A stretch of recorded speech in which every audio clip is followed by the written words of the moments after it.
안녕하세요. 반갑습니다. 날씨가 쌀쌀하죠? 네, 감기 걸리지 않도록 주의하시기 바랍니다. 오늘도 시작 전에 같이 함께 기도 드리시겠습니다. 자비로우시고 거룩하신 아버지 하나님, 참으로 감사합니다. 저희에게 이번 주간에 성경을 배울 수 있는 환경과 기회와 시간을 허락해 주셔서 감사합니다. 하나님, 참으로 간절히 빕니다. 이번에 진리를 사모하여 모인 각 사람을 주님의 거룩한 손으로 붙들어 주시기를 바랍니다. 하나님 말씀의 뜻이 무엇인지를 바르게 알 수 있도록 지혜를 더해 주시고, 그 뜻을 따라 하나님 만나기를 예비할 수 있는 귀한 기회가 될 수 있도록 인도하여 주시옵소서. 오늘도 주의 말씀을 의지하오며 우리를 사랑하시는 예수님의 이름으로 기도드립니다. 아멘.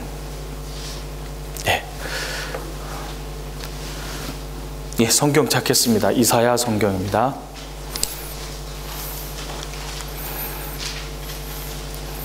이사야 성경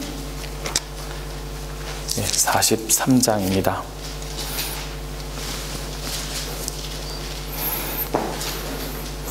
이사야 성경 43장 1절입니다.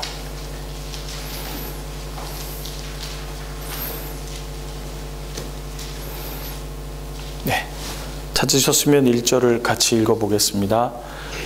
야곱아, 너를 창조하신 여호와께서 이제 말씀하시느니라. 이스라엘아, 너를 조성하신 자가 이제 말씀하시느니라. 너는 두려워 말라. 내가 너를 구속하였고 내가 너를 지명하여 불렀나니 너는 내 것이라. 10절도 같이 한번 읽어보겠습니다. 나 여호와가 말하노라.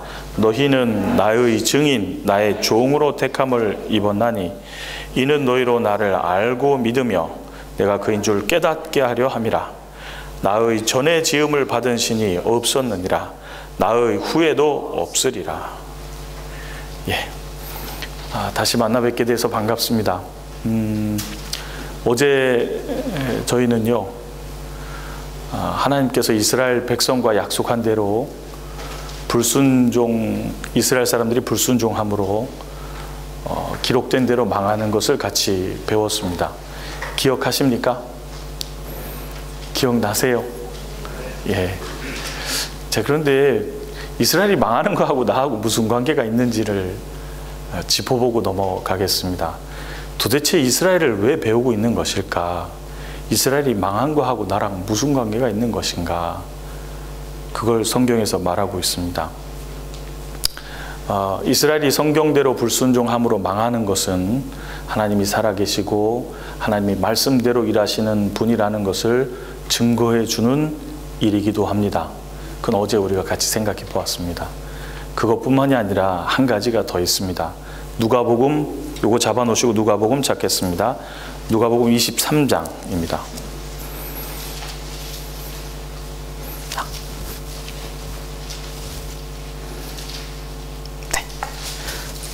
누가복음 23장입니다.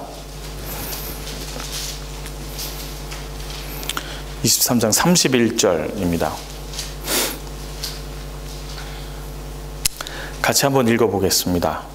푸른 나무에도 이같이 하거든 마른 나무에는 어떻게 되리요 하시니라. 자, 이 장면은요, 예수님이 돌아가시기 전에 십자가를 지고 골고다 언덕으로 올라가시는 중이었습니다. 그때 예수님을 따르던 무리 중에 여인들이 너무너무 슬피 울고 있었어요. 예수님이 그들을 돌아보시면서 27절을 말씀하셨습니다. 27절 제가 먼저 읽어보겠습니다. 27절, 28절.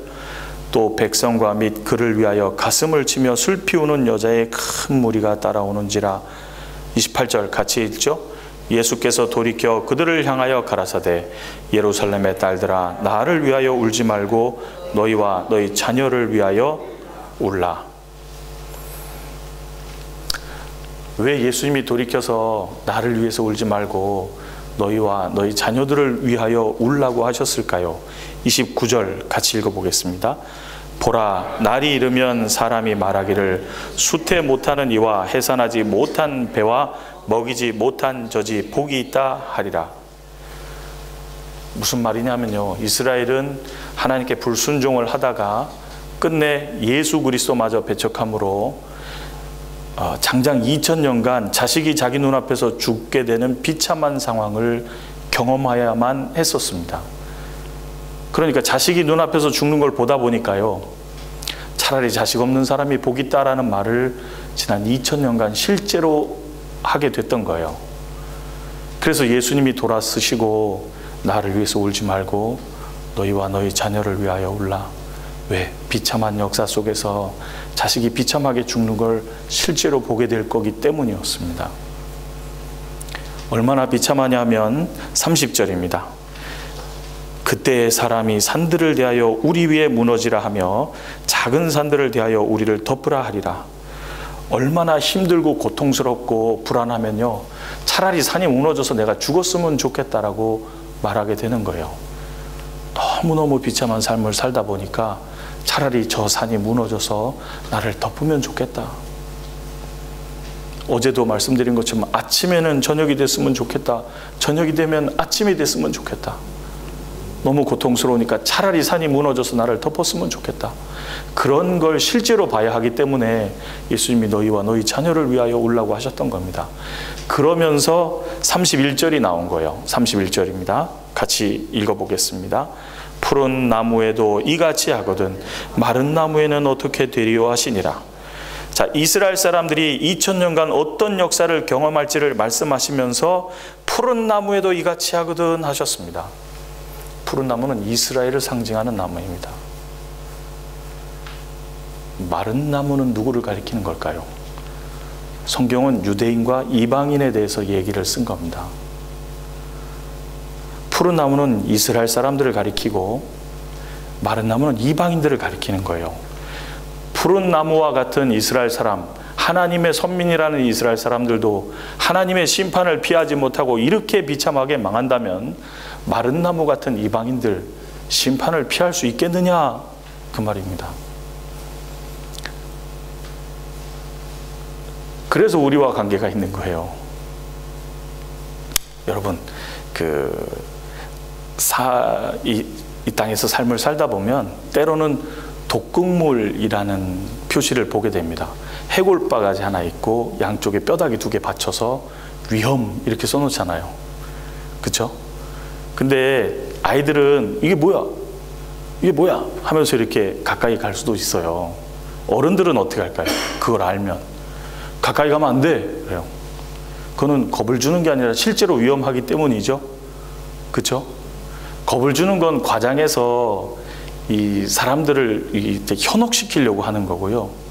실제로 두려움을 가져야 되는 건 사실이기 때문이에요. 성경이 말하는 건 사실이기 때문에 말하는 거기 때문에요. 주의 깊게 잘 살펴야 돼요. 만약에 어떤 암에 걸린 사람에게 암 걸리셨어요. 치료 받으셔야 돼요. 그 두려움을 주는 게 아닙니다. 사실을 사실대로 말하고 준비할 수 있게 하는 겁니다. 또한 일기예보에서 내일은 영국에 태풍이 불 겁니다 하는 거는 괜히 겁줘서 집에만 있어라 이 말이 아니잖아요. 예비하십시오 그 얘기입니다. 사실을 말하고 있으면요, 그거는 상대방에게 그냥 겁을 주는 게 아니에요. 사실이기 때문에 말하는 거거든요.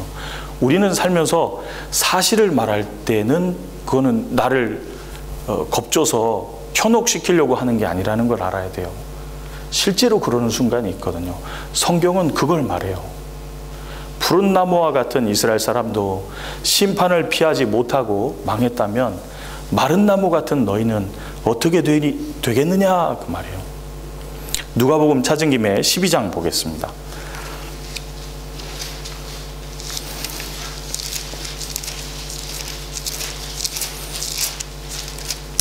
누가복음 12장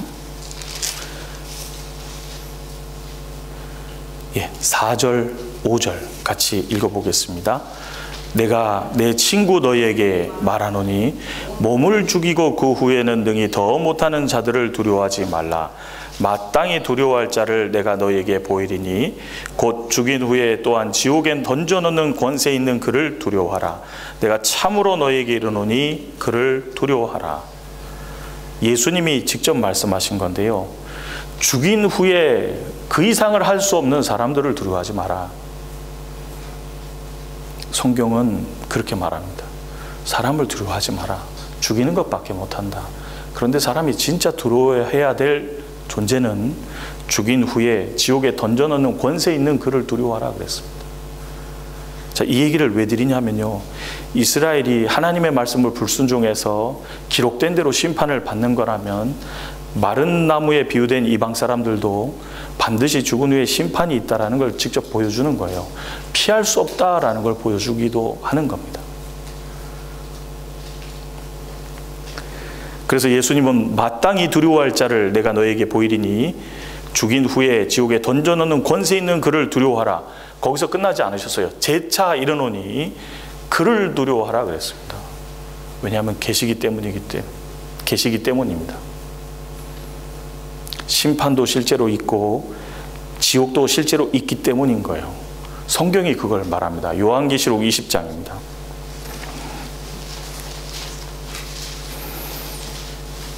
요한계시록 20장 12절에서 15절입니다. 12절에서 15절 같이 읽겠습니다. 또 내가 보니 죽은 자들이 물론대소하고 그 보좌 앞에 섰는데 책들이 펴있고 또 다른 책이 펴졌으니 곧 생명책이라. 죽은 자들이 자기 행위를 따라 책들에 기록된 대로 심판을 받으니 바다가 그 가운데서 죽은 자들을 내어주고 또 사망과 음부도 그 가운데서 죽은 자들을 내어주매 각 사람이 자기의 행위대로 심판을 받고 사망과 음부도 불못에 던지우니 이것은 둘째 사망 곧 불못이라.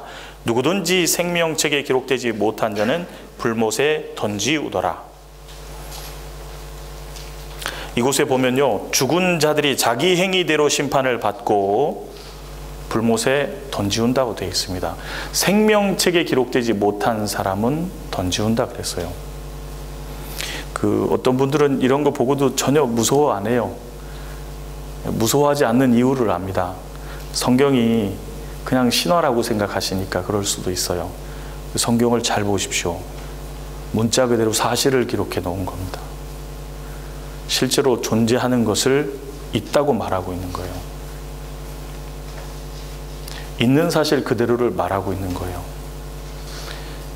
그래서 이스라엘이 문자 그대로 불순종함으로 문자 그대로 망한 건, 하나님은 살아계시는 것은 물론이고 하나님은 약속대로 일하시며 이스라엘이 심판을 피하지 못하고 정확히 심판받은 건 우리에게도 심판이 있다라는 샘플이 되는 거예요.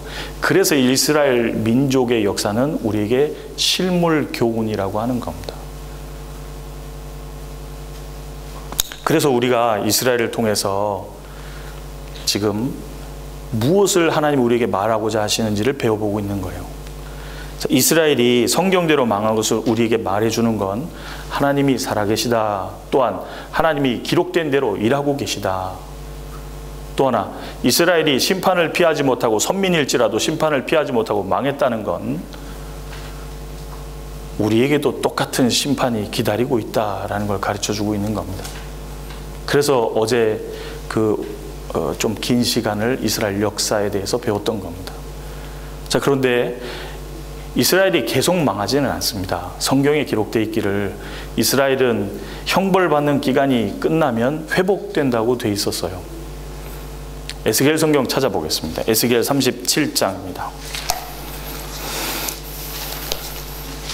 에스겔 37장.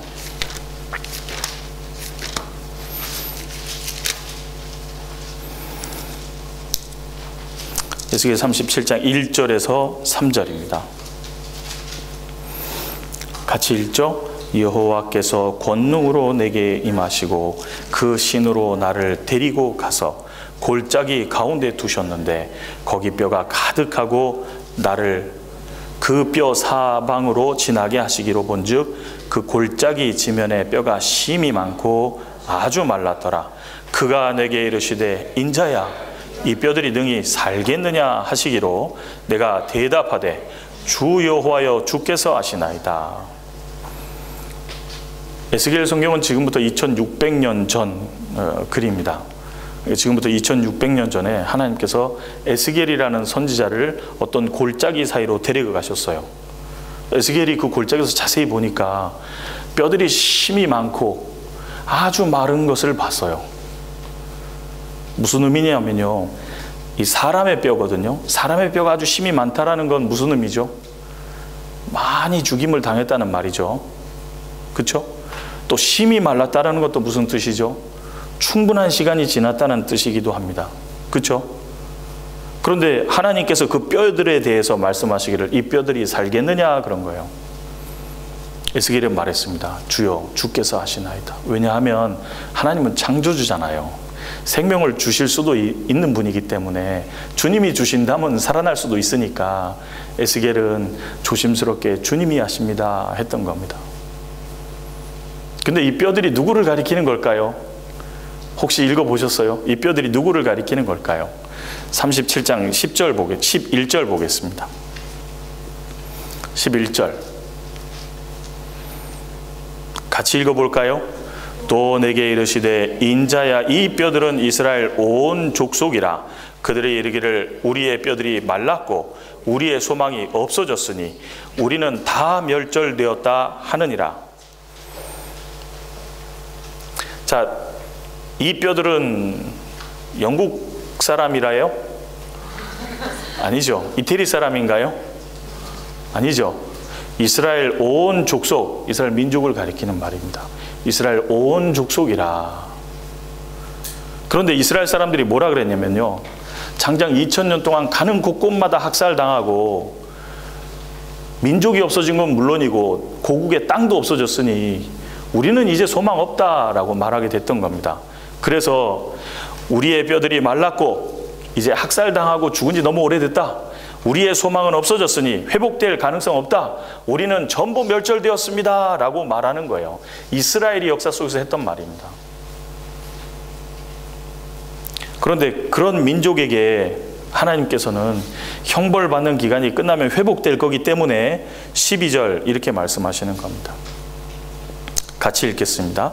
그러므로 너는 대언하여 그들에게 이르기를 주 여호와의 말씀에 내 백성들아 내가 너희 무덤을 열고 너희로 거기서 나오게 하고 이스라엘 땅으로 들어가게 하리라. 예. 너는 대언하여 그들에게 이르기를 주 여호와의 말씀에 내 백성들아, 이스라엘 사람들입니다. 내가 너희 무덤을 열고 가는 곳곳마다 죽임을 당했잖아요. 이제 거기를 열고 너희로 거기서 나오게 하고 이스라엘 땅, 그들의 옛날 땅으로 들어가게 하리라 그런 거예요. 형벌을 받는 기간이 끝나면 이스라엘은 자기들의 땅으로 돌아가게 되어 있습니다. 에스겔 37장은 그 민족의 회복을 말하고 있는 겁니다. 37장은 아주 유명한 장입니다. 그래서 하나님이 이스라엘 백성들을 끄집어내서 그들의 땅으로 들어가게 하리라 약속하신 거예요. 이 말씀대로 이스라엘은 기록된 대로 그들의 땅으로 돌아가는 일을 실제로 경험하게 됩니다. 1948년 5월 14일에 이스라엘이 실제로 독립을 하고 그들의 땅으로 돌아갔습니다. 그 밑에 구절 한 곳 더 보겠습니다. 21절, 22절입니다. 같이 읽겠습니다. 내가 이스라엘 자손을 그 간바 열국에서 취하며 그 사면에서 모아서 그 고토로 돌아가게 하고 그 땅 이스라엘 모든 산에서 그들로 한 나라를 이루어서 한 임금이 모두 다스리게 하리니 그들이 다시는 두 민족이 되지 아니하며 두 나라로 나누이지 아니할지라. 이스라엘은 자기들의 땅으로 돌아가고 한 나라를 이루게 될 것이다 예언됐습니다. 이스라엘의 역사를 보면 1900년을 전후해서 이스라엘 사람들은요 몰래 그들의 땅으로 조금씩 들어가기 시작했습니다. 그러다가 1948년 5월 14일에 정확히 독립하고 나라를 이뤄요. 에스겔서 37장에 대한 내용이 우리 시대에 이루어지게 됐던 겁니다. 그런데 성경의 예언은 그렇게 대충 하지 않습니다. 이스라엘이 회복될 때 어떠한 모습으로 회복되는지도 성경에 자세히 기록이 되어 있습니다. 왜? 우리 보고 알고 믿으라고 하신 겁니다. 우리가 처음에 읽었던 43장 앞에 42장을 보겠습니다. 이사야 42장입니다.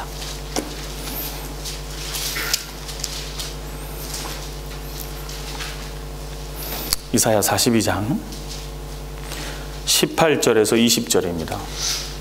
이스라엘이 형벌받는 기간이 끝나면 어떤 모습으로 돌아오는지 예언되어 있는 부분을 보려고 하는 겁니다. 18절에서 20절 같이 읽겠습니다. 너희 귀머거리들아 들으라. 너희 소경들아 밝히 보라. 소경이 누구냐? 내 종이 아니냐?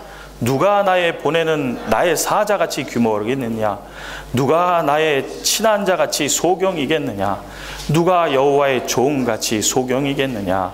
네가 많은 것을 볼지라도 유의치 아니하며 귀는 밝을지라도 듣지 아니하는도다. 자, 18절에서 얘기한 너희 귀머거리들아, 너희 소경들아, 너희 그들이 누구냐? 내 종이 아니냐 그랬죠? 거기서 얘기하는 종은 43장에서 밝힌 것처럼 이스라엘을 가리키는 겁니다. 이스라엘 사람들이 예수님을 실제로 만났을 때 예수님을 전혀 못 알아보잖아요. 이 42장 앞의 내용은 하나님이 메시아를 약속대로 보내주실 것이 예언되어 있습니다. 그러나 하나님의 백성이라는 이스라엘 사람들이 메시아를 못 알아보는 것을 지금 지적하고 있는 거예요. 못 알아보게 될 거다. 귀머거리 누구들이 누구냐? 진짜 소경들이 내 종, 내 친한 자, 내가 가까이 하던 이스라엘 아니냐? 지금 그러고 있는 거예요. 기록된 대로 이스라엘은 예수님을 알아보지 못했어요. 그래서 예수님이 오셨을 때 소경을 소경에 인도하니 둘 다 구덩이 빠진다 그랬잖아요. 소경이라 그랬거든요. 귀머거리들이 유대인이라 그랬거든요. 왜? 예수님의 말씀을 다 듣고 예수님의 이적을 다 보고 경험하면서 예수님 못 알아봤잖아요. 십자가에 죽였어요. 그 이스라엘에 대해서 지금 얘기하고 있는 겁니다. 21절 22절입니다. 같이 읽죠. 여호와께서 자기의 의로우심을 인하여 기쁨으로 그 교훈을 크게 하며 존귀케 하려 하셨으나 이 백성이 도적 맞으며 탈취를 당하며 다 굴 속에 잡히며 옥에 갇히도다. 노략을 당하되 구할 자가 없고 탈취를 당하되 도로 주라 할 자가 없도다. 이스라엘이 그렇게 불순종했지만 하나님은 구약 성경에 약속한 대로 메시아를 보내주셔서 그들을 축복해주고 약속대로 법대로 그들을 존귀케 해주려고 하셨습니다. 그런데 알아보지 못하고 죽임으로 그들이 받을 축복을 전부 뺏긴 거예요. 전부 뺏기는 걸 하나님은 보시고 미리 기록해 놓으신 거예요. 그리고 25절입니다. 그래서 결국 그들이 어떤 운명을 맞이할지도 써 있습니다. 25절 같이 읽겠습니다. 그러므로 여호와께서 맹렬한 진노와 전쟁의 위력으로 이스라엘에게 베푸심에 그 사방으로 불붙는 듯 하나 깨닫지 못하며 몸이 타나 마음에 두지 아니하는도다. 여호와께서 기록된 대로 형벌을 내리시게 되는 거예요. 그래서 전쟁의 위력으로 이스라엘에게 베푸심에 그거는 그 하나님과 이스라엘 백성 간의 약속이 이루어질 때 종래 불순종하면 이렇게 될 거라고 예언된 대로 형벌을 받게 되는 겁니다. 그런데 그 사방으로 불 붙는 듯 하나 그랬습니다. 불놀이 해보셨습니까? 불놀이 할 때는 여기서 이렇게 잘 간수가 되는데요. 불이 번지기 시작하면요. 종잡을 수 없이 퍼져나갑니다. 의도하지 않게 두드리면 저쪽으로도 튀고 이쪽으로도 튀고 사방으로 튀는 거예요. 이스라엘이 전 세계에 흩어질 것을 말하는 거예요. 불붙듯 한다 그랬잖아요. 이스라엘이 전 세계에 흩어져서 비참한 삶을 살게 되는 거예요. 그런데 하나님은 43장 1절에 너희들이 그렇게 진노를 받는다 할지라도 걱정하지 말거라 예언이 되어 있는 겁니다. 43장 1절 같이 읽겠습니다. 야곱아, 너를 창조하신 여호와께서 이제 말씀하시느니라. 이스라엘아, 너를 조성하신 자가 이제 말씀하시느니라. 너는 두려워 말라. 내가 너를 구속하였고 내가 너를 지명하여 불렀나니 너는 내 것이라. 너희는 진노받을지라도 걱정하지 마라. 역사가 있는 한 너희는 내 백성으로 망하지 않을 거다. 회복될 거다라는 장면이 43장에 있는 겁니다. 근데 어떤 모습으로 회복되냐면 5절, 6절 같이 읽겠습니다. 두려워 말라. 내가 너와 함께하여 내 자손을 동방에서부터 오게 하며 서방에서부터 너를 모을 것이며 내가 북방에 이르기를 놓으라. 남방에 이르기를 구려하지 말라. 내 아들들을 원방에서 이끌며 내 딸들을 땅 끝에서 오게 하라. 자, 불부터 전 세계에 흩어진 이스라엘 사람들이 사방으로 흩어졌기 때문에 동, 서, 남, 북 각 곳에서 돌아오게 될 거라고 말씀하셨습니다. 앞에 잠깐 보시겠습니다. 우리 시대는 이스라엘이 회복되고 있는 시대입니다. 1948년 5월 14일에 이스라엘의 독립을 알리는 영자 신문입니다. 굉장히 유명한 사건입니다. 이스라엘의 독립은. 지금은, 과거에는 전 세계에 흩어지던 민족이 지금은 돌아오는 시대인 거예요.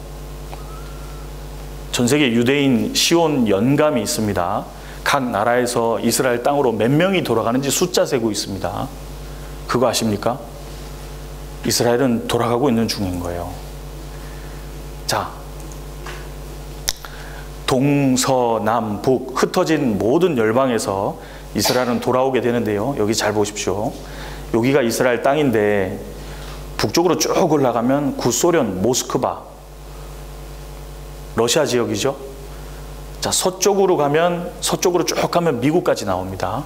동쪽으로 쭉 가면 대륙의 끝은 한국이고 그 이제 대륙을 넘어서 바다까지 가면 일본이 끝이에요. 그 남쪽은 어디죠?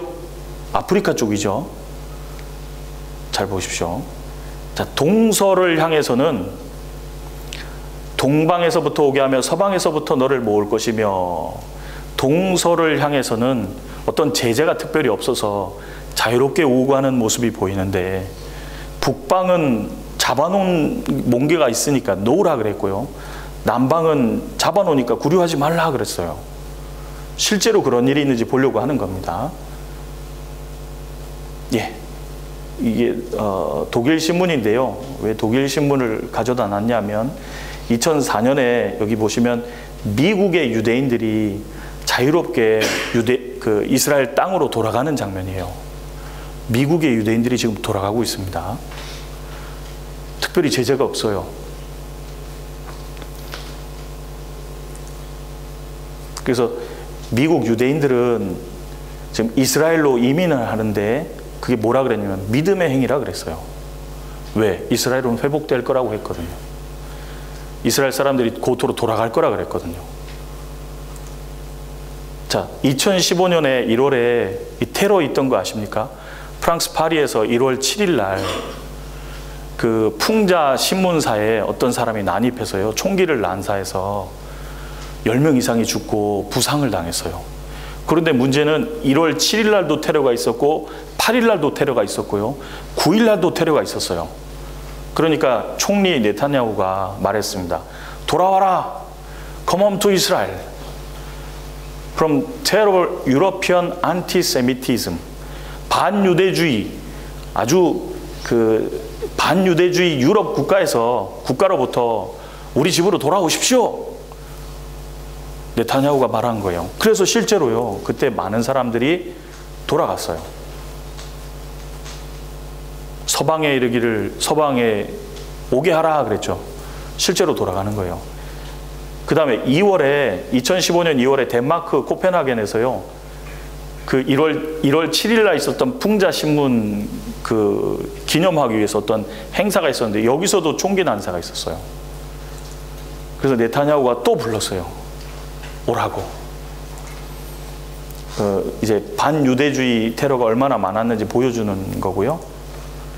그래서 네타냐후가 이스라엘로 오라고, 유럽 유대인들이요 오라 그러는 거예요.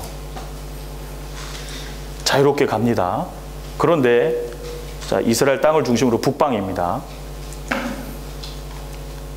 박해 속 소련 유대인 320만 명이 귀향을 염원하고 있다. 그런데 이 기사를 잘 읽어보면요, 보내줄 것 하다가 안 보내줬어요. 이민세를 한 사람 앞에 많이 매겨서요, 가려는 의지를 끊어버렸어요. 갈 수가 없는 거예요. 그러다가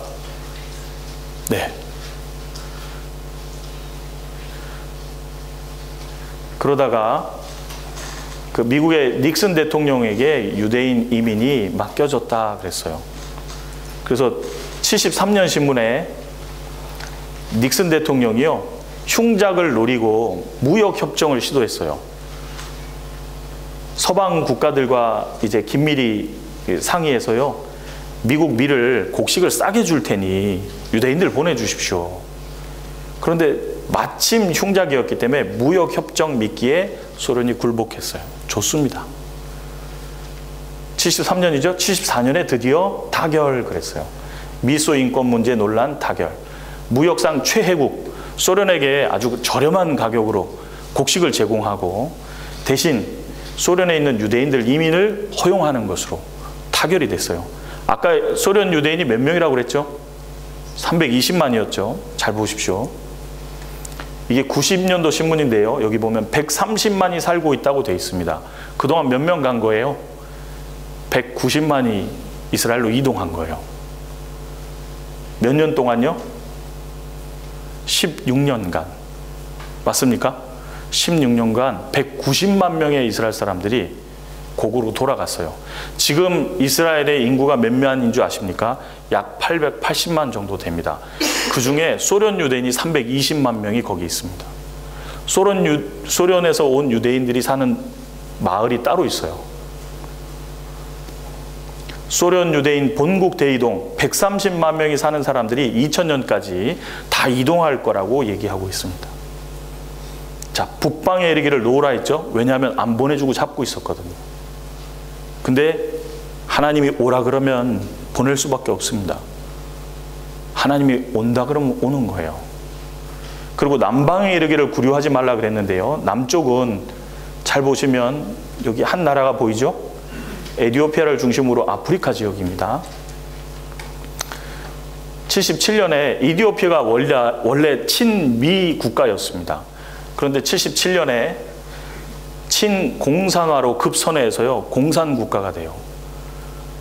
그러니까 거기 살던 유대인들이 있었거든요. 검은 유대인들이 있었어요.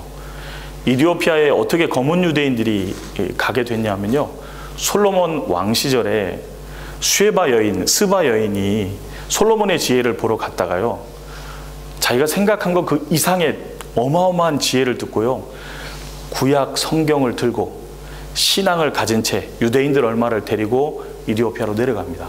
그래서 거기 살던 유대인들이 시간이 오래 지나니까 흑인이 되어서 살고 있었던 거예요. 그런데 돌아가기를 염원하고 있는데 갑자기 공산국가가 되는 바람에 나갈 수가 없었어요. 근데 잘 보십시오. 85년도 신문인데요. 모세 작전이라는 것을 완료했어요. 이때 한 12,000명 정도가 에티오피아를 탈출하게 됩니다. 근데 이 기사의 내용을 읽어보면 이래요. 여기가 에티오피아인데요. 여기서 100 몇십 킬로미터를요, 맨발로 건너갑니다. 왜냐하면 차를 타고 이동하면 걸릴 테니까 그 많은 검은 유대인들을요, 걸어서 요거를 맨발로 국경을 넘어가게 만들어요. 그리고 난민 수용소 같은 데 모여 있다가 그 다음에 여기 수단의 수도 카투움이라 돼 있는데요. 이쪽으로 가니까 서방 세계에서 비행기를 제공해서 타고 12,000명 정도가 이동하게 됩니다. 모세 작전이에요. 맨발로 100km 이상을 걸어서 국경을 넘어간 거예요. 모세 작전이 있었던 겁니다. 거기서 끝이 아니고요. 1991년인데요. 이때는 시국이 불안한 걸 틈타서요, 이제 서방 국가들이 중재해주면서 착 협조하는 것처럼 하면서 여기 보시면 여기 1087명, 한 비행기에 1087명을 태우고 돌아오는 일이 있었는데요. 요거 기네스북에 오른 일입니다. 한 비행기에 가장 많이 타서 이동한 거예요. 그런데 어떻게 많은 그 사람들이 탈 수 있었느냐? 이거 잘 보시면 뭐예요? 카고는 뭐예요? 화물 비행기라 의자가 있어요, 없어요? 의자를 전부 없애고 없앤 화물 비행기를 타고요. 전부 여기 타닥타닥 앉아 있는 거 봐요. 천 명이 넘게 앉아 있는 거예요. 그래서 이 탈출해서 나오는 작전이 있었던 거예요. 21시간 만에 18,000명을 공수해서 나옵니다. 솔로몬 작전이라고 불리는 놀라운 작전이 있었어요. 이디오피안 주 에어리프트 비블리컬, 성경적인 거라 그러는 거예요. 자, 여러분 여기 보시면 이스라엘 사람들이 회복될 때 어떻게 돌아올지 모양을 설명해 놓으셨죠? 동서남북 전 세계에 흩어진 그 곳에서 돌아오게 될 거라 그랬습니다. 지금 돌아왔고 돌아오고 있는 중입니다.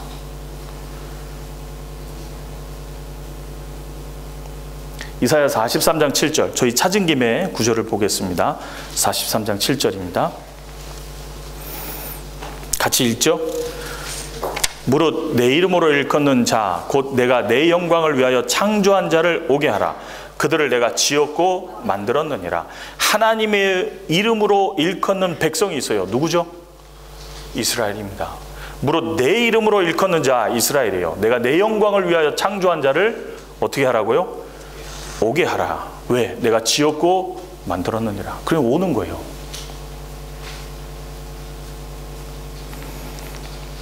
네, 13절 보겠습니다. 13절. 10절을 뺐네요. 10절 같이 있죠? 나 여호와가 말하노라. 너희는 나의 증인, 나의 종으로 택함을 입었나니 이는 너희로 나를 알고 믿으며 내가 그인 줄 깨닫게 하려 함이라. 나의 전에 지음을 받은 신이 없었느니라. 나의 후에도 없으리라. 그래서 이스라엘을 가리켜서 여호와의 증인이라고 말하는 거예요. 하나님의 종 이스라엘을 말하는 거예요. 13절 같이 읽겠습니다. 과연 태초로부터 나는 그니 내 손에서 능히 건질 자가 없도다. 내가 행하리니 누가 막으리요. 자, 이스라엘이 불순종함으로 형벌을 받을 때요, 저주를 받게 될 때 아무도 막을 수 없었습니다. 왜요? 하나님 말씀대로 이루어지기 때문입니다. 이제 형벌 받는 기간이 끝나니까 어떻게 돼요? 이스라엘이 돌아오고 있습니다. 아무도 막을 수가 없어요. 왜요? 내가 말하였으니 이루리라. 하나님이 이루시는 거예요. 하나님이 하시는 일입니다. 그들이 돌아올 때 있을 일도 설명이 되어 있습니다. 이사야 60장입니다. 이사야 60장 4절과 5절입니다.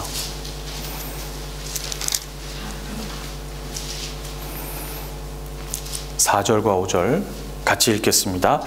내 눈을 들어 사면을 보라. 무리가 다 모여 내게로 오느니라. 내 아들들은 원방에서 오겠고 내 딸들은 안기워 올 것이라. 그때 내가 보고 희색을 바라며 내 마음이 놀라고 또 화창하리니 이는 바다의 풍부가 내게로 돌아오며 열방의 재물이 내게로 그들이 돌아올 때 아주 기쁘게 될 텐데, 왜냐하면 바다의 풍부와 열방의 재물이 내게로 옴이라 그랬습니다.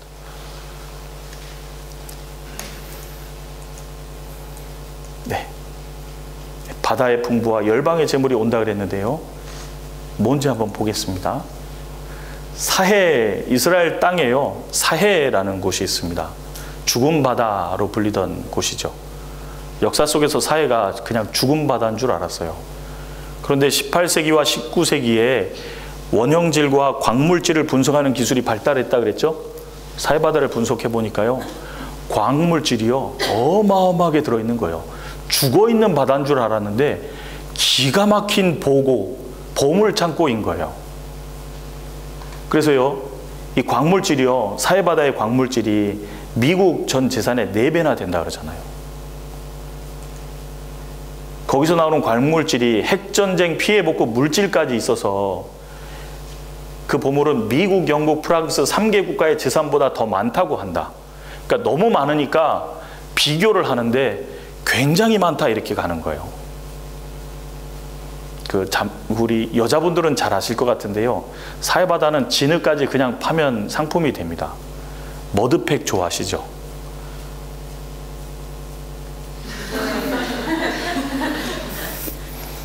미용에 별로 관심이 없으신 줄 몰랐습니다.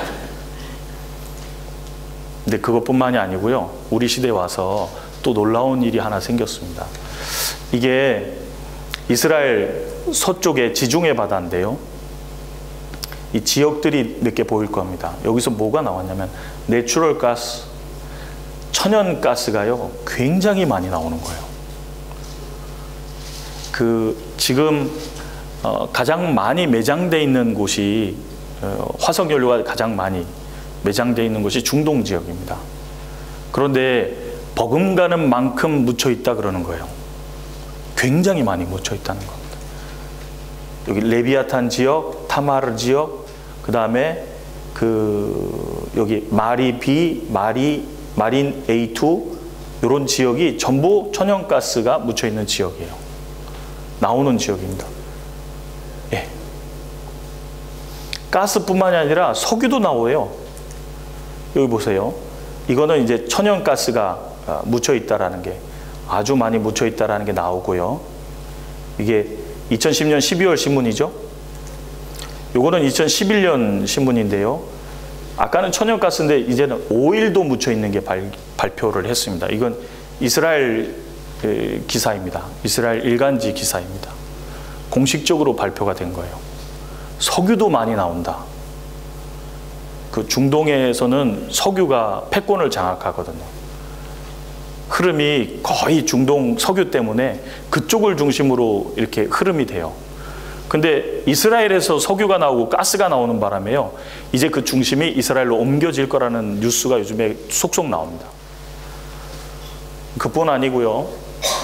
골란고원에서도 휴지 오일, 휴지가 아니고 제 발음이 나빠서 그렇습니다. 아주 많은 양의 석유가 나온다라는 겁니다. 골란고원은 내륙입니다. 저기 동북쪽에 있는 내륙입니다.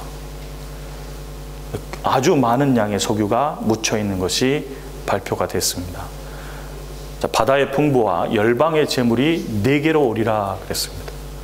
희색을 바라리니 이스라엘이 돌아올 때 있을 일이었습니다. 2600년 전에 말씀하시고 우리 시대에 이루어지는 것이 보이고 있습니다. 자, 이스라엘이 그것뿐만이 아닙니다. 세계 다이아 시장 유대인이 주무르고 있다. 다이아몬드, 이스라엘 베스트 프렌드, 이스라엘의 가장 좋은 친구 다이아몬드. 예, 세계 금밥 5명이 좌우하는데 유대인이다. 5대 곡물 메이저 세계 시장 좌지우지하는 사람 유대인이다. 검은 곡물 왕국 5대 메이저 거의 유대계 친족 비밀제 유대인이다. 석유 유대인들이 좌지우지한다. 예, 그러니까 바다의 풍부와 열방의 재물이 내게로 옴이라. 우리 시대에 이루어지고 있는 일입니다. 2600년 전에 말씀하시고 우리 시대에 밝혀지는 내용들인 거예요. 하나님 말씀 아닐까요? 우연일까요? 우연히 이렇게 구체적으로 이루어질 수 있을까요? 하나님은 말씀하신 대로 이루고 계십니다. 네, 그 다음에 60장 10절을 같이 보겠습니다. 60장 10절 같이 읽죠. 내가 노하여 너를 쳤으나 이제는 나의 은혜로 너를 긍휼히 여겼은즉 이방인들이 내 성벽을 쌓을 것이요 그 왕들이 너를 봉사할 것이며. 예. 11절 12절도 읽겠습니다.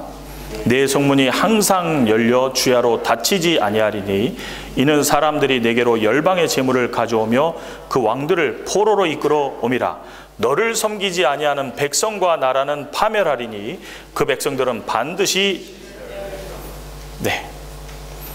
내가 노하여 너를 쳤으나 이스라엘이 하나님의 말씀을 불순종하고 그리스도마저 배척함으로 하나님이 진노를 내리시지 않을 수 없었다. 그러나 형벌받는 기간이 끝나면 이제 긍휼히 여겼은즉 이방인들이 너희를 위해서 일하게 될 거다 그랬어요. 이방인들이 성벽을 쌓습니다. 무슨 얘기냐면요, 아까 우리가 본 기사 중에요, 남방의 유대인들, 북방의 유대인들이 돌아오는데 비행기와 유익을 다 누가 제공했냐면요, 서방 세계가 제공했습니다. 단순히 인도적 차원이 아니고요, 이스라엘 사람들을 괴롭히면 미국이 싸워주고요. 그래서 9.11 테러가 생긴 것도 왜 미국은 이스라엘 편만 자꾸 드냐 그래가지고 때렸잖아요. 그래서 전쟁 났죠.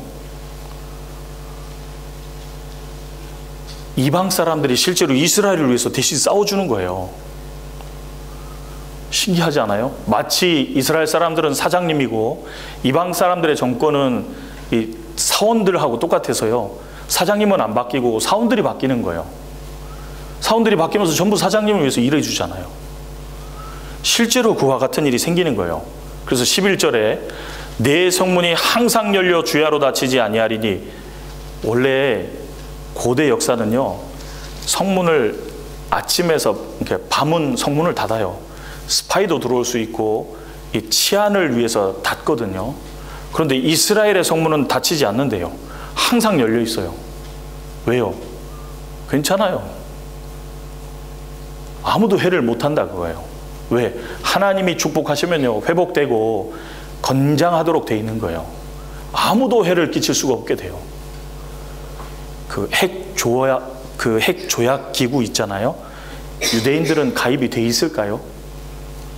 생각해 보셨어요? 유대인들은 가입 안 돼 있어요.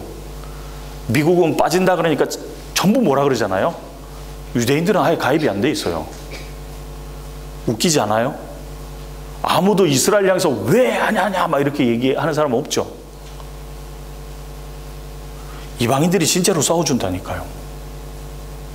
그리고 12절에 너를 섬기지 아니하는 백성과 나라는 어떻게 돼요? 이스라엘에게 밑보이면요, 진짜 파멸인 거예요. 그 백성들은 반드시 진멸되리라. 이스라엘을 향해서 대적하잖아요. 실제로 불이익을 당한 일이 존재하는 거예요. 그리고 또 한 곳 보겠습니다. 22절. 22절 같이 읽겠습니다. 그 약한 자가 강국을 이룰 것이라. 때가 되면 나 여호와가 속히 그 작은 자가 천을 이루겠고. 이스라엘 사람들이요, 장장 2000년 동안 가는 곳곳마다 죽임을 당하고 괴롭힘을 당하고 유대인의 별을 달고 구별돼서 천대시 받으면서 살았습니다. 2차 세계대전 당시에는 600만 명이나 학살당하던 지극히 힘이 없고 지극히 작은 민족이었습니다. 그런데 그 작은 자가 지금 어떻게 됐죠? 천을 이루겠고 약한 자가 강국을 이룰 것이라. 지금 이스라엘은 강국이 되었습니다. 여러분 가만히 생각해 보십시오. 어떤 민족이 나라가 없어진 지 2000년 만에 건국하는, 그리고 다시 강해지는 나라가 있는 거 보셨습니까? 역사 속에서 없다 그거예요. 밀레니엄이라 그래서 2000년도가 됐을 때요, 지난 1000년간 가장 놀라운 뉴스를 뽑은 적이 있었습니다. 그 중에 단연코 1위가 뭔지 아십니까? 어떤 분은 커피의 발견이라고 그러던데 이스라엘의 독립입니다. 있을 수 없는 일이 일어난 거예요. 어떻게 나라가 없어진 지 2000년이 됐는데 독립하냐 그거예요. 그것도 자기들의 땅에서. 우리나라 공영방송국 KBS에서도 그것을 다큐멘터리로 다뤘어요. 무화과 나무의 비밀.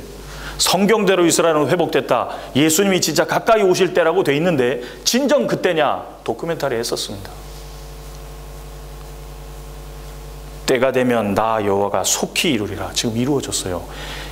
우리가 보고 있는 이사야 성경은 2600년 전 글입니다. 우리 시대에 문자 그대로 이루어지고 있잖아요. 하나님 말씀이 아닐까요? 이런 책 보신 적 있으세요? 하나님의 말씀대로 지금 이스라엘은 회복되었고 강국이 되었습니다. 10절 보겠습니다. 10절. 8절입니다. 8절. 죄송합니다. 8절. 같이 읽죠. 저 구름같이 비둘기가 그 보금자리로 날아오는 것 같이 날아오는 자들이 누구뇨? 자, 이스라엘은 날아온다고 그랬습니다.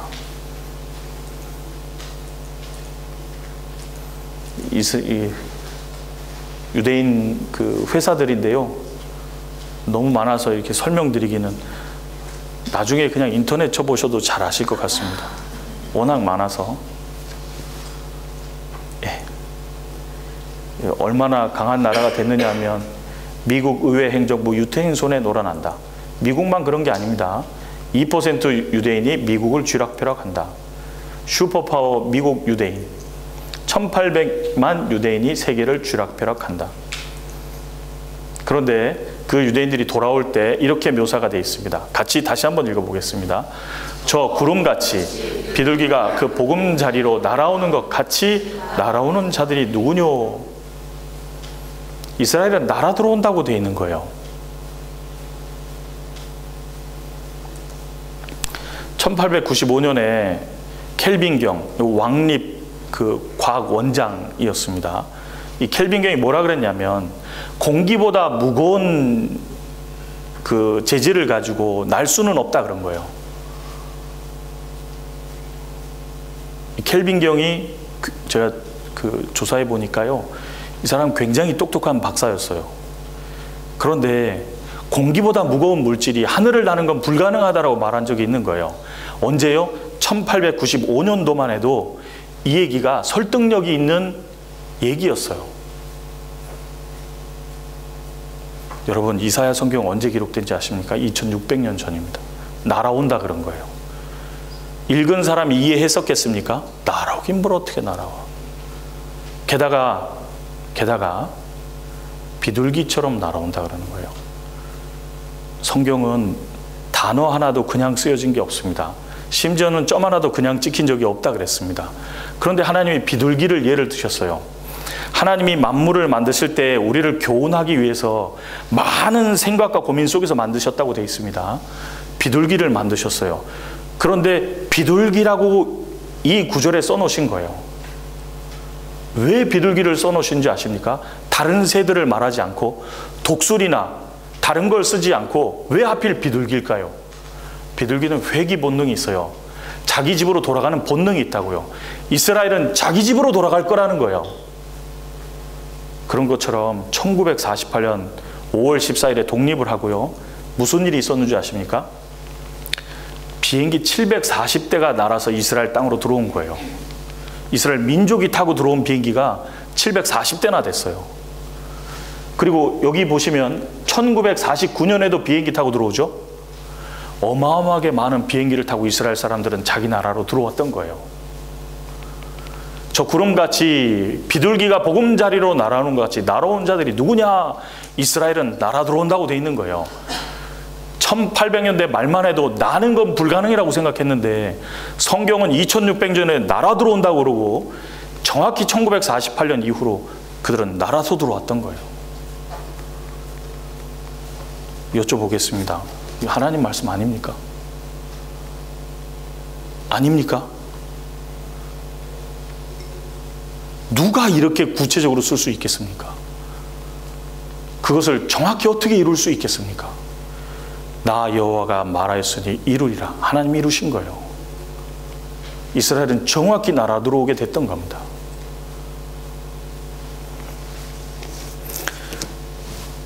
자, 이사야 성경은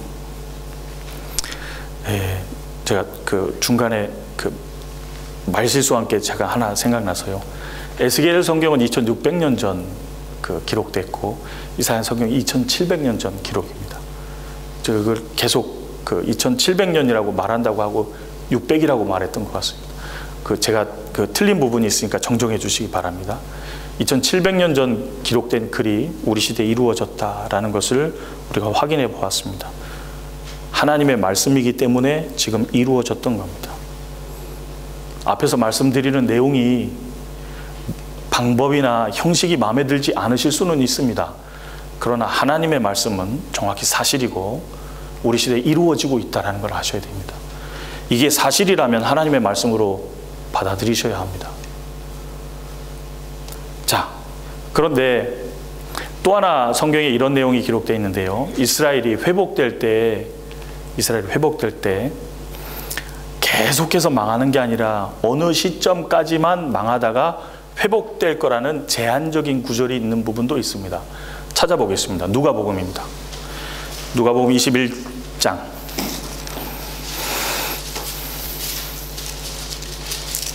누가복음 21장 24절입니다.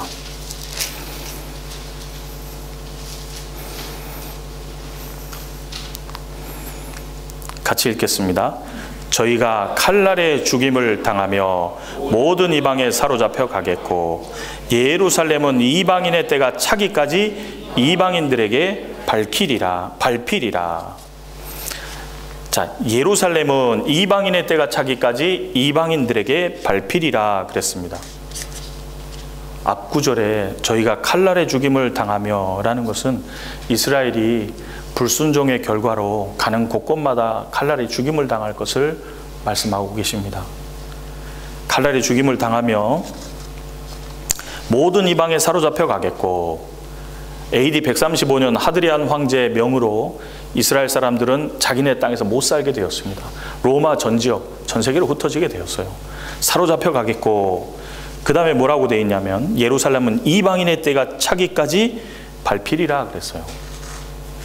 예루살렘은 언제까지나 계속 밟히는 게 아니고 이방인의 때라는 그 때가 차기까지만 밟힌다 그러는 거예요. 바꾸어 말하면 이방인의 때가 차면 밟히지 않는다 그 말입니다. 맞습니까? 이방인의 때가 차면 안 밟히는 거예요. 그런데 여러분, 이스라엘이 1948년에 독립을 했습니다. 그때는 예루살렘은 이스라엘의 차지가 아니었어요. 1967년 6.1 전쟁 때 6일 동안 전쟁하고 나서 예루살렘을 도로 찾았습니다. 한마디로 말해서 예루살렘은 지금 이스라엘이 밟고 있다 그거예요. 그럼 이방인의 때가 끝나야 되지 않겠습니까?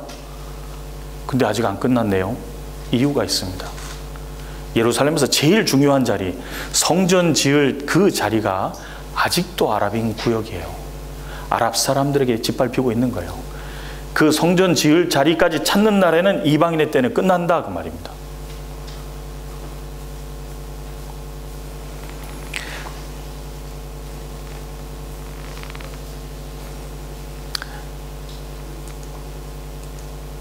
네. 지금은 이방인의 시대, 이방인의 때가 거의 되어가는 그 마지막 시점에서 우리가 살고 있는 거예요. 그래서 이스라엘이 불순종할 때는 하나님이 이방 사람을 들어서 이스라엘 사람들을 혼내주셨지만, 이스라엘이 회복되면요, 이스라엘을 들어서 이방을 차례대로 진멸시킨다고 되어 있습니다. 이스라엘은 하나님이 축복해 주시는 때 이스라엘은 회복되게 돼 있어요. 이 성경이 우리 눈앞에 이루어지는 것, 이 성경이 우리 눈앞에서 이루어지는 것을 볼 수 있는 시대, 가까운 시대에 우리가 살고 있다라는 겁니다. 그런데 그 이방인의 때가 차가면서 이스라엘 땅이 어떻게 되는지 한번 보겠습니다. 에스겔 성경 36장입니다.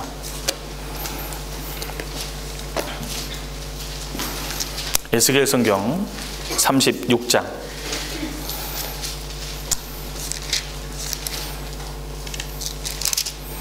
에스겔 성경 36장 8절에서 10절입니다.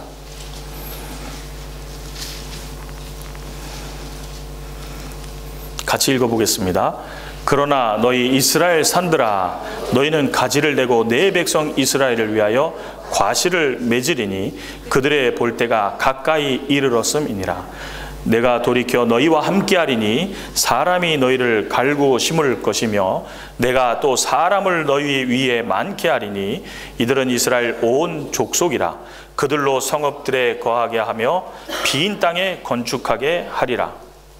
자, 너희 이스라엘 산들아 라는 말은요, 이스라엘 땅을 가리키는 대명사로 쓰인 겁니다. 왜냐하면 이스라엘은 산지가 많거든요.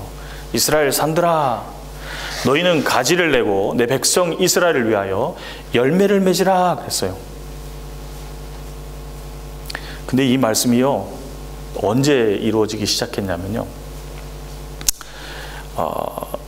혹시 아실지 모르겠는데요, 1800년대 중반기에 토크빌이라는 사람이 이스라엘을 기행한 기행문이 있습니다. 1800년대 말에 톰 소여의 모험의 저자인 마크 트웨인도 이스라엘 땅을 기행했었습니다. 두 책에 보면 동일하게 얘기하는 게 있습니다. 갈릴리 호수부터 사해바다까지 아무도 살 수가 없다. 황무한 땅이다 라고 되어 있습니다. 사람이 살 수 없도록 너무너무 황량해진 거예요. 도시 없고 사람 없고 황무한 땅이었던 거예요. 그런데 에스겔 성경이 뭐라 그랬냐면요, 이스라엘 산들아 너희는 가지를 내고 내 백성 이스라엘 위해서 과실을 맺으라, 이런 얘기가 기록되어 있는 겁니다.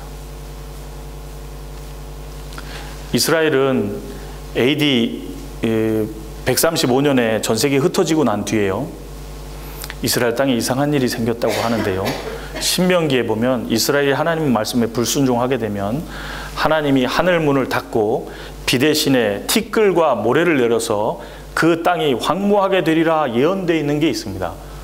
실제로 그 말씀대로 이스라엘 땅은 짧은 시간에 황무하게 된 거예요. 농사 불가능한 땅이 된 겁니다. 과실 볼 수 없는 땅이 된 거예요.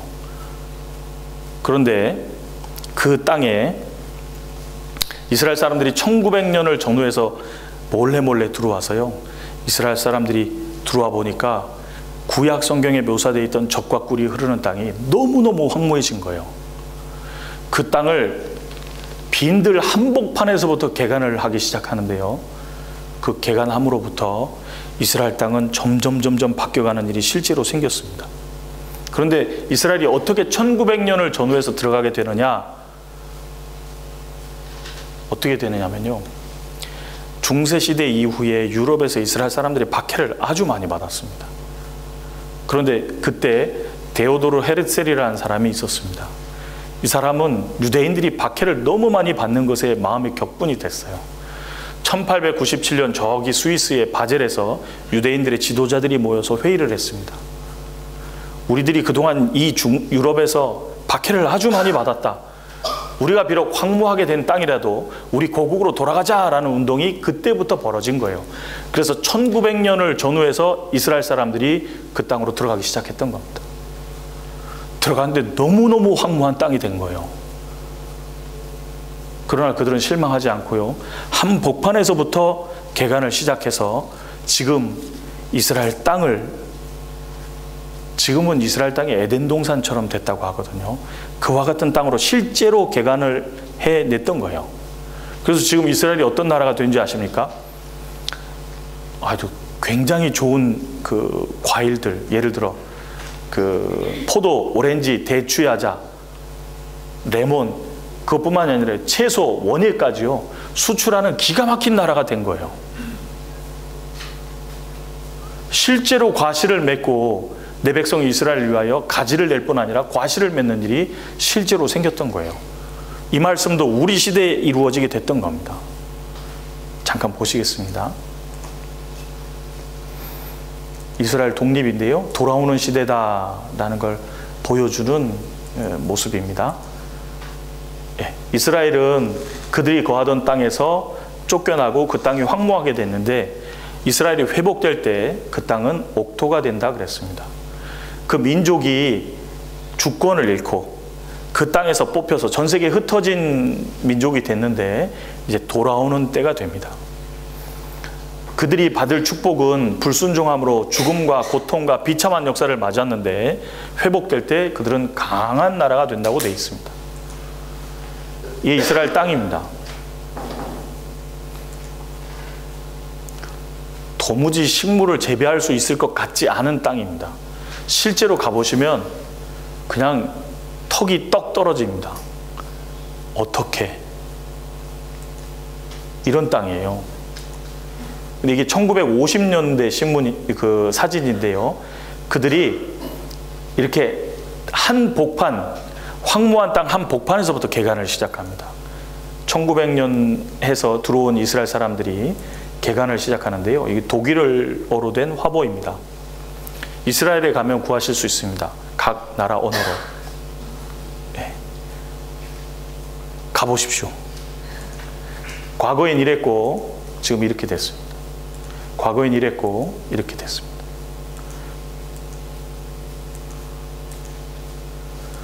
전혀 다른 곳이 된 거예요.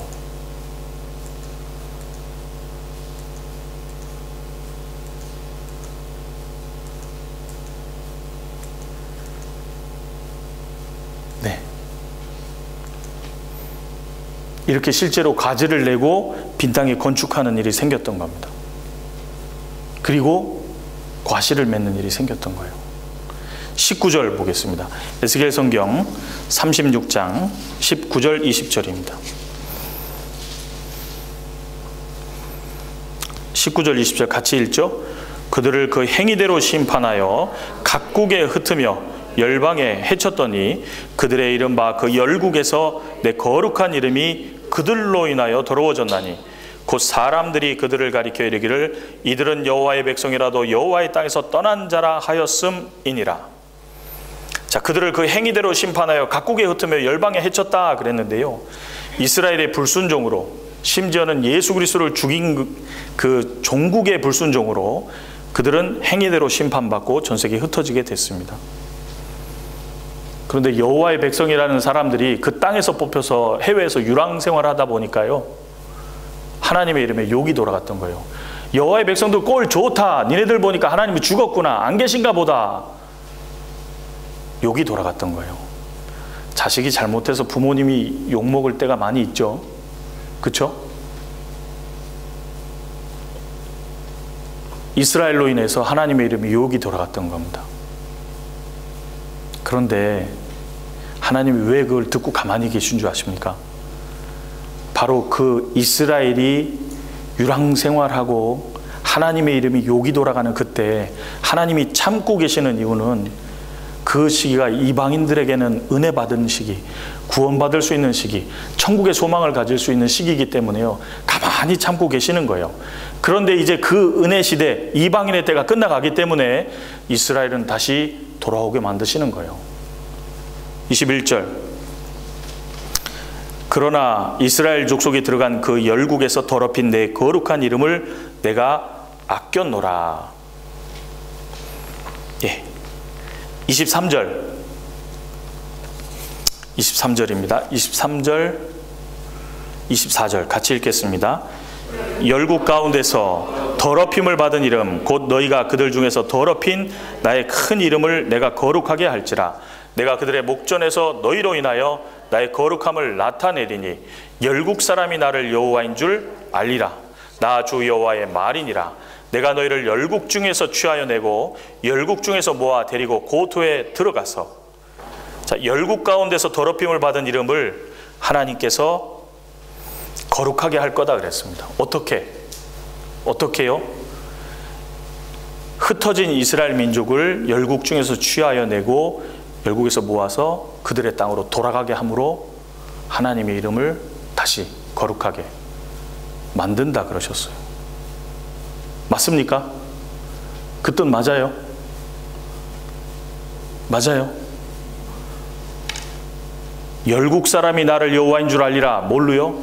이스라엘이 회복되는 것으로, 그들의 땅으로 돌아가는 것으로.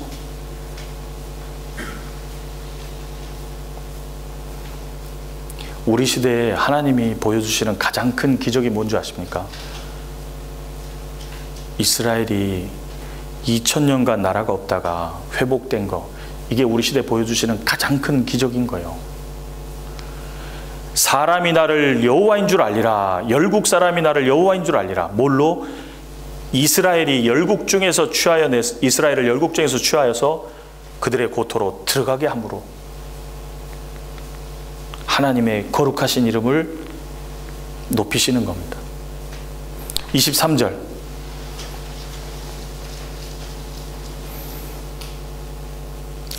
죄송합니다. 34절입니다. 34절부터 36절입니다. 34절부터 36절. 같이 읽죠? 전에는 지나가는 자의 눈에 황무하게 보이던 그 황무한 땅이 장차 기경이 될지라. 사람이 이르기를 이 땅이 황무하더니 이제는 에덴 동산같이 되었고 황량하고 적막하고 무너진 성읍들에 성벽과 거민이 있다 하리니 너희 사면에 남은 이방 사람이 나 여호와가 무너진 곳을 건축하며 황무한 자리에 심은 줄 알리라. 나 여호와가 말하였으니. 예루살렘은요, 기독교의 성지이기도 합니다. 유대교의 성지이기도 하고요, 이슬람교의 3대 성지 중에 한 곳이기도 합니다. 종교를 가진 사람은 인생 중에 한 번쯤은 성지순례하기를 원합니다. 여러분들 중에도 순례하기를 원하시는 분들이 계실 겁니다. 지난 2000년 동안 그 성지를, 예루살렘을 순례했던 사람들이 많이 있습니다. 근데 그 사람들이 실제로 이렇게 말했던 거예요. 황무한 이스라엘 땅을 보던 사람들은요, 아니 성경에 그렇게 젖과 꿀이 흐르는 땅이라고 돼 있는데 어떻게 이렇게 황량하고 황무한 땅이 되었을까? 실제로 그렇게 말했었습니다. 근데 지금은 달라요. 지금은요, 얼마 전까지만 해도 그렇게 황무하던 땅이 어떻게 이렇게 써있죠? 에덴 동산처럼 되었는가 말하게 될 거라 그랬어요. 지금 실제로 그렇게 말하고 있는 거예요. 한번 보실래요? 이 황무한 땅이 어떻게 바뀌었는지. 네. 그 건국 60주년 기념 때요, 우리나라에서 촬영한 그 필름이 조금 있는데요, 잠깐만 보시겠습니다.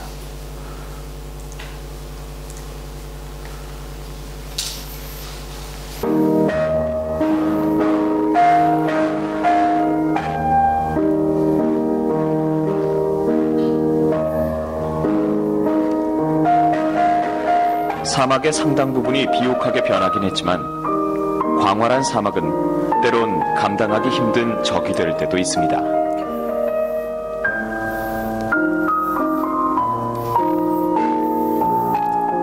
이 땅을 개간한 사람들의 엄청난 육체노동과 더불어 놀라운 관계 시스템이 또 하나의 기적을 이룩한 것이죠. 황무한 땅 가운데 개간해서 이렇게 풀 식물이 있는 거 보이십니까? 개간한 거 맞죠? 멀리 떨어진 사막을 초록빛으로 바꿔놓았으니까요.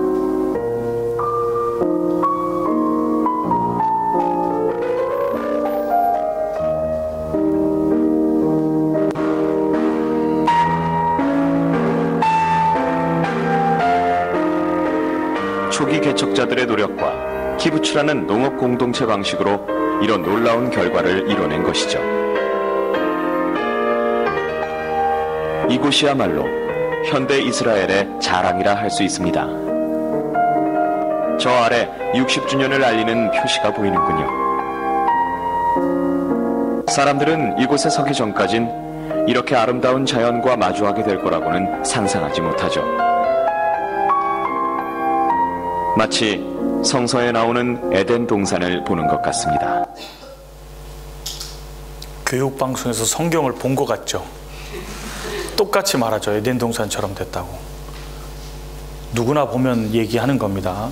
이거 따라한 거 아닙니다. 이거 교육방송입니다.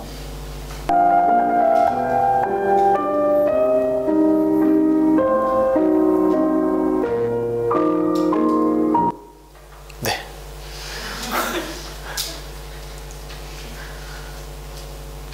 예. 에스겔 성경이 지금부터 2600년 전 기록인데요, 우리 시대에 정확히 성취되는 것을 저희가 같이 보았습니다. 흩어진 이스라엘 사람들이 그들의 땅으로 돌아가고, 그리고 그들은 독립을 하고 그 나라가 강해지는 것과 동시에 예수님이 마태복음 24장에 말씀하신 마지막 시대 징조들이 한꺼번에 전부 나오는 거예요. 그래서 예수님이 말씀하신 대로 마지막 시대, 이방인의 때가 끝나는 시점에서 살고 있는 사람들이 바로 우리들입니다. 성경을 통해서 보면 그래요.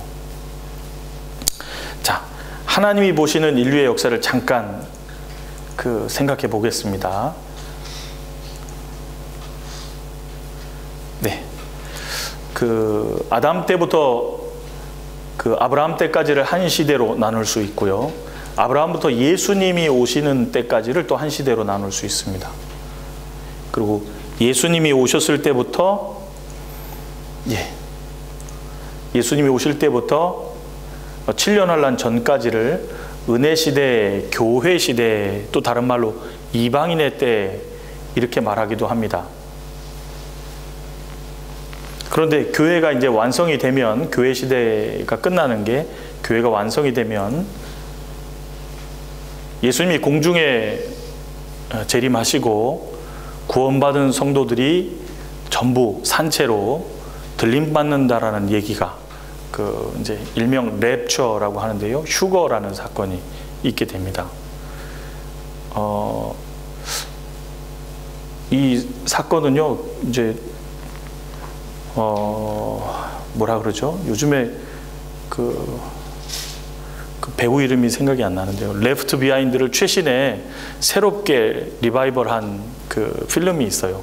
혹시 레프트 비하인드 보신 분 계세요? 아, 예, 감사합니다. 네.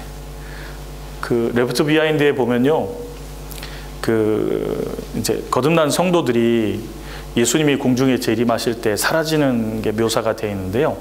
거기서 보면 이제 옷을 벗은 채로 사라지는 것으로 묘사가 되어 있어요. 그런데 이제 그곳에서 옷을 벗은 채로 사라지는 것을 묘사한 이유가 있어요. 왜냐하면 예수님이 죽으셨을 때 사람들이 예수님을 시체를 내려다가 얼굴은 수건으로 덮었고 몸은 세마포로 둘렀다고 돼 있어요. 그리고 많은 몰약을 부었거든요. 근데 몰약을 붓게 되면 하나 현상이 생기는데 뭐냐면 이렇게 깁스처럼 딱딱하게 굳어요. 그런데 예수님이 3일 만에 부활하셨을 때요, 제자들이 달려가 봤거든요. 제자들이 보니까 수건은 한쪽에 잘 정돈돼 있고 개켜 있고 세마포는 그대로 있는데 예수님 몸이 없어진 거예요. 예수님이 수건을 잘 정돈해 놓으신 건 그 짧은 순간인데, 잘 정돈하시는 건 그 평소에 정리를 좋아하셨던 것 같아요. 얘기하려는 건 그건 아니고 세마포가 그냥 있었다라는 거예요.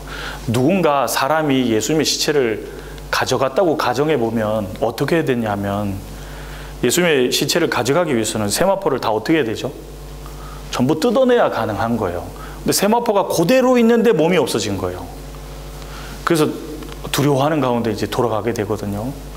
부활하신 그날 제자들이요, 유대인들한테 붙잡힐까 봐 문을 닫아서 그랬는데, 한국말로는 닫았는데요, 그 이제 원어로 보면 이렇게 걸어놨다라는 표현이에요. 걸면 들어올 수 있어요, 없어요? 없죠. 걸어놨는데 예수님이 그냥 문을 통과해서 들어오신 거거든요. 그래서 그 장면을 보고 레프트 비하인드라는 영화에서 공중에 주님이 재림하실 때 성도들이 사라지는 걸 묘사했는데 옷을 벗어둔 채로 사라지는 것으로 묘사하게 됐던 겁니다. 그래서 은혜 시대 끝에 예수님이 공중에 재림하실 때 거듭난 성도들, 구원 얻은 성도들을 주님이 데려가신다고 되어 있는 부분이 있어요. 그 레프트 비하인드 잠깐 한번 같이 볼까요? 최신 필름은 아닙니다.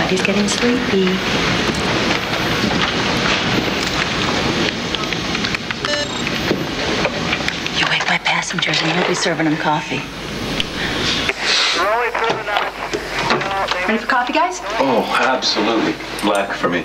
Right? Yeah, same for me. Thanks, Eddie. Check the yaw damper. Is everything okay? It's my husband. He's disappeared. Honey, have you seen the kids? I'm sleeping. Where are they? Where are my kids? Right here and here. I can't find my kids. Maybe the wash. My kids! Grandma? I can't find my kids. Sit down. Where are the table? Are you okay? My grandparents, I can't find them. They were sitting right here. Ray. Boy, that was perfect. Hattie, it's a big airplane. People are probably in the lab. I'm telling you, they're not here. They're not anywhere. Okay? Their shoes, their clothes, their glasses. It's crazy. They're all left behind. The people are gone.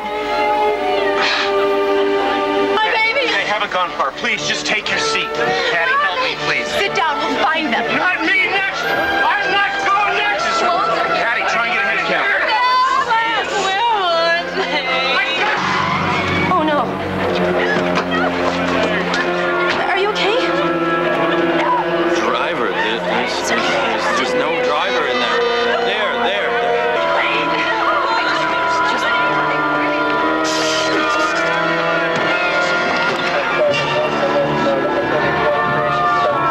My baby!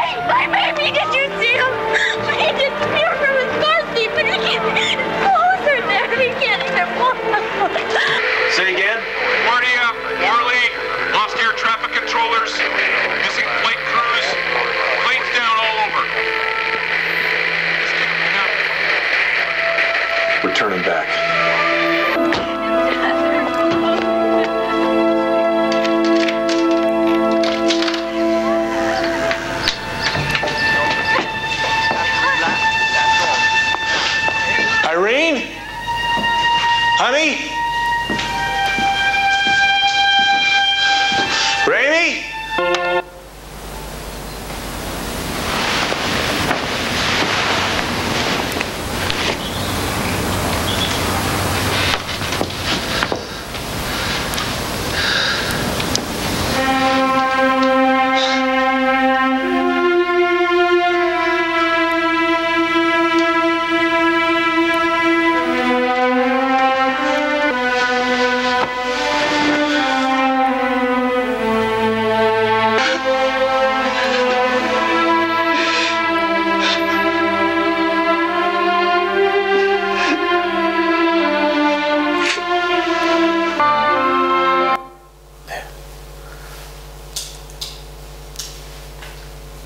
예수님이 부활하시고 승천하실 때 다시 오신다고 말씀하셨습니다. 예수님이 다시 오십니다. 언제 예수님을 만나더라도 당당하게 만날 수 있는 준비를 하셔야 됩니다. 성경이 사실이기 때문에 우리는 누구든지 예수님을 만나게 될 겁니다. 자, 그런 예수님이 공중에 재림하시는 일이 있고 난 이후에 7년 환란이라는 것이 생기는데요. 7년 환란 속에 생기는 대표적인 일이 크게 세 가지입니다. 첫 번째는 세계 정부가 온다는 부분입니다. 그리고 환란 시대가 끝나면 천년왕국이 있고 천년왕국 이후에 영원한 천국과 이제 영원한 형벌받는 장소인 지옥으로 나뉘어지는 일이 생깁니다. 7년 환란 속에 있을 일이 세 가지인데요. 첫 번째는 세계 정부가 출현한다는 내용이 성경에 있고요. 두 번째는 7년 환란 중반기 때 모든 사람들이 오른손이나 이마에 표를 받게 된다는 내용이 있습니다. 그리고 세 번째는 마지막 때 핵전쟁이 있을 거라는, 불심판이 있을 거라는 내용이 들어 있습니다. 이 중에 사실 모든 내용이 다 이 시대에 준비되어 있는 건 사실인데요. 이 중에 하나 골라서 어떤 내용인지 좀 살펴보겠습니다. 그 중에 중반기에 있을 표를 받는다는 일이 있는데요. 이 부분을 한번 살펴보겠습니다. 요한계시록 13장입니다.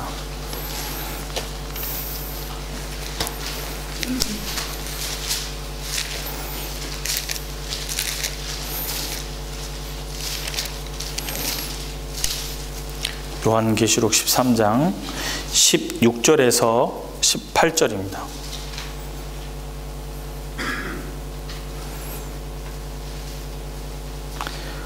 요한계시록 13장 16절에서 18절입니다. 같이 한번 읽어보시겠습니다.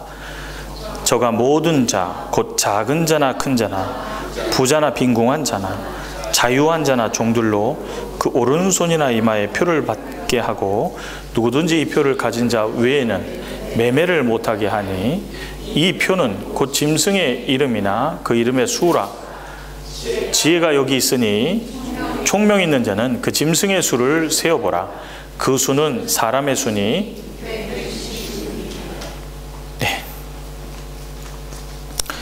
이 요한계시록 13장의 내용은 이와 같습니다. 역사가 이제 7년 환란 속으로 들어가면 적그리스도라는 인물이 출현하게 되는데요. 그 적그리스도라는 인물이 거짓 선지자 2명하고 비상한 방법으로 세상을 다스리게 돼요.